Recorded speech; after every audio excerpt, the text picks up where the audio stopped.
আসসালামু আলাইকুম।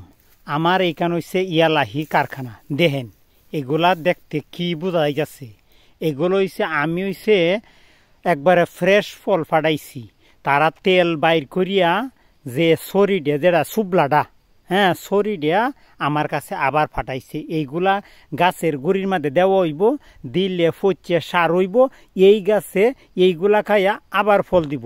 এক কথা এইটার কোনো জিনিসেই ও ফালনা নাকি, মানে কোনো অকিজু নাকি আর কি, কোনো না কোনো কাজে লাগ দিয়েছে। হ্যাঁ, কোনো জিনিসটা প্রত্যেকটা জিনিসই কাজে লাগতেছে। এই দেখেন এইটা ফসবো, ফসলে আবার এই গাছটা গুড়ি দিমু, দেখলে গাছটা খাইয়া মানে জৈব সার যেটা বলে আর কি, জৈব সার হইব। ওইলে মনে করুন যে গাছটার লাগে অনেকটাই ভালো হইব আর কি।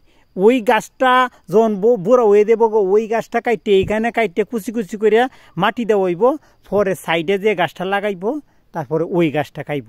মানে এক কথা ওরারটাও ওরা খাইয়াই ওরার ফল দিতেছে আর কি। এইভাবেই পর্যায়ক্রমে চাষাবাদ চলতেছে, পাম অয়েলের চাষ।